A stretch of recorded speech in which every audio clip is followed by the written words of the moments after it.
Hello friends, आप के सब कैसे हैं? और आज मैं टॉपिक आपके लिए लेकर आया हूँ क्रॉस एग्ज़ामिनेशन। क्रॉस एग्ज़ामिनेशन सबसे एक कोर्ट में बहुत ही ज़रूरी अहम स्टेज होती है,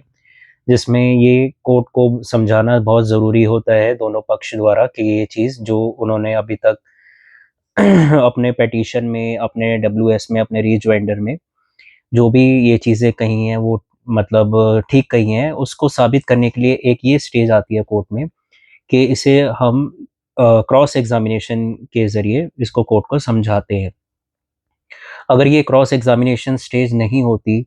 तो जो पिटीशन लगाई है उसका रिप्लाई जो डब्ल्यूएस बनाया है और जो उस रिप्लाई का भी जहाँ ज़रूरत है, अगर ये रिजॉइंडर भी फ़ाइल किया है पिटिशनर ने, तो उस कंडीशन में भी अगर कोई क्रॉस एग्ज़ामिनेशन किसी पक्ष द्वारा नहीं किया जाता, तो ऐसे में मान लिया जाता है कि कोर्ट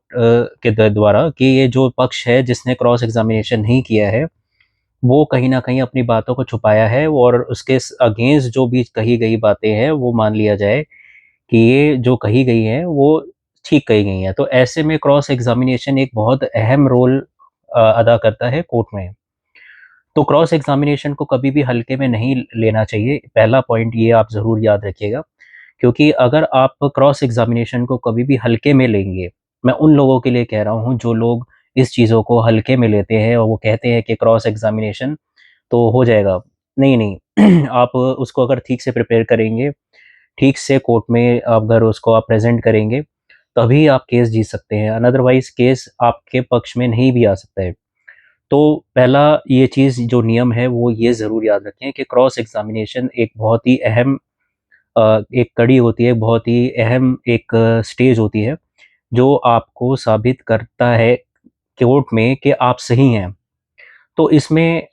एक जो चीज़ है कि क्रॉस एग्ज़ामिनेशन करते टाइम किसी भी पक्ष के साइड से अगर आप क्रॉस एग्ज़ामिनेशन सामने वाले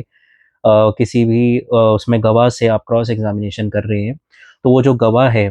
उस गवाह को इस तरीके से आपको कोर्ट में लेकर आना है कि वो जो कह रहा है, वो सही नहीं कह रहा है।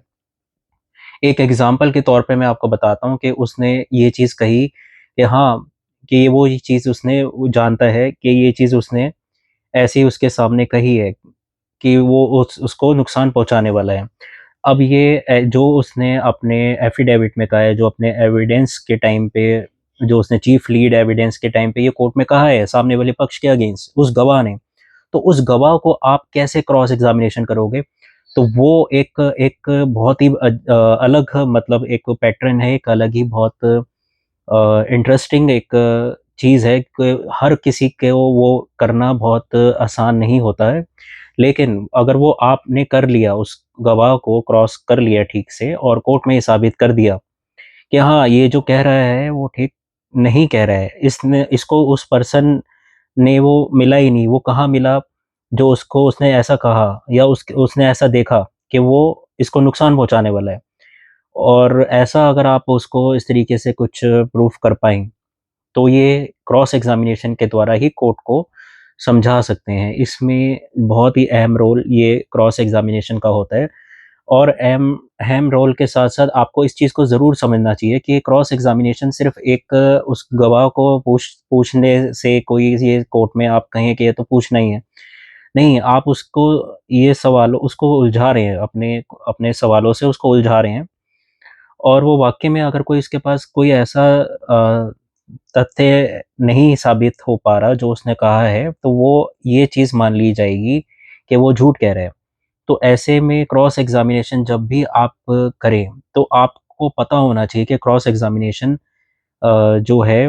वो जीरा जो है, उसको कैसे आपने कोर्ट में साबित करना है। तो इसके कई सारे एक